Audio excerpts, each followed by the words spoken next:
मैं आपसे सीधा पूछना चाहती हूं, मुस्लिम लीडरशिप कह रही है कि वक्फ एक्ट को बदलना मुसलमानों के धर्म में सीधा सीधा हस्तक्षेप है, इंटरफियरेंस है। आप इसे इंटरफियरेंस नहीं मानती क्योंकि रिलीजन फॉलो करने का फंडामेंटल राइट माइनॉरिटीज को है। सरकार इसमें क्यों दखल देना चाहती? देखिए, ये रिलीजन को प्रैक्टिस करना, रिलीजन का प्रचार करना उसके विरोध का बिल नहीं है। बोर्ड की किस प्रकार से जो विफलताएं रही हैं या बोर्ड के संदर्भ में मुस्लिम समाज ने किन किन चुनौतियों का सामना किया है, उसका समाधान देने के लिए ये बिल प्रस्तुत किया गया। जो लोग कहते हैं कि ये मुस्लिम धर्म के खिलाफ है, तो मैं उनसे पूछना चाहती हूँ, मुस्लिम समाज की औरतों को बोर्ड में सम्मान सहित जगह देना ये धर्म के खिलाफ कैसे हो सकता है? शिया, सुन्नी, बोहरा, अहमदिया, आगा खानी, मुस्लिम समाज के ये अलग अलग जो मुख्तलिफ पहलू हैं, इन सबको बोर्ड में जगह देना ये मुस्लिम धर्म के खिलाफ कैसे हो सकता है? भारत का नागरिक भारत के न्यायालय में जा सकता है न्याय की गुहार लगाने के लिए, अगर ट्राइब्यूनल और बोर्ड के निर्णय से वो संतुष्ट नहीं है। ये मुस्लिम धर्म और भारत के संविधान के खिलाफ कैसे हो सकता है? जो वक्फ की अर्निंग है, कमाई है, उसके माध्यम से जो विधवा मुस्लिम बहनें हैं या तलाकशुदा महिलाएं हैं मुस्लिम समाज की, उनका उत्थान हो सकता है, उनकी देखभाल हो सकती है। ये प्रावधान मुस्लिम समाज के खिलाफ कैसे है? लेकिन असदुद्दीन ओवैसी साहब कह रहे हैं कि आप नफरत फैला रहे हैं और आपको पिछले 10 सालों में नफरत और खास करके मुसलमान माइनॉरिटी से नफरत दिखाने का एक और मौका मिला है। अगर इतनी मोहब्बत है तो क्या बिल्किस बानो को वक्फ बोर्ड के मेंबर बनाएंगे आप? देखिए, अगर वो चाहते भी पहले तो किसी भी महिला को बोर्ड का अनिवार्य मेंबर नहीं बना पाते। आज कम से कम इस सरकार ने ये प्रावधान तो ओवैसी साहब को दिया कि वो चाहें तो एक सक्षम मुसलमान महिला को बोर्ड पर नियुक्त करने का प्रस्ताव कर सकते हैं। लेकिन हाँ, बोर्ड अब किसी का पॉलिटिकल इंस्ट्रूमेंट नहीं बनेगा।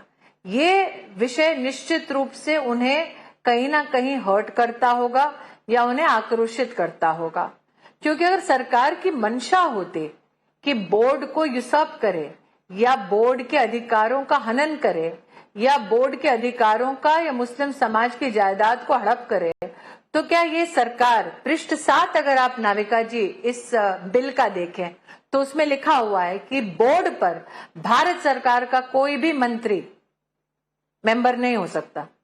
लेकिन संरक्षण तो मंत्रालय का होगा ही इस बोर्ड के ऊपर, तो अगर मंत्रालय का संरक्षण होगा तो भारत तो पहले भी था। मैं स्वयं 1.5-2 साल से सेंट्रल वक्फ काउंसिल की चेयरपर्सन रही हूं। मैं मुसलमान नहीं हूं, मैं हिंदू हूं। तो मैंने क्या किसी भी मुसलमान की जायदाद का हनन किया? बिल्कुल नहीं। तो लोग जो कहते हैं कि आप तो 1.5-2 साल से तो ओवैसी साहब को भी इस बात का अनुभव, 1.5-2 साल से तो ओवैसी साहब को भी मेरी अध्यक्षता में वक्फ काउंसिल का अनुभव हो चुका है। लेकिन उनका ये कहना है कि अगर बोर्ड पर आप गैर मुसलमान को मेंबर बनाएंगे तो ये गैर कानूनी स्टेप होगा। आप इसे गैर कानूनी स्टेप मानती? तो मैं गैर मुसलमान सेंट्रल वक्फ काउंसिल की चेयरपर्सन रह चुकी हूं। तो फिर सवाल ये है गैर मुसलमान का मतलब, सुन ले एक सेकेंड नाविका जी, गैर मुसलमान का मतलब क्या?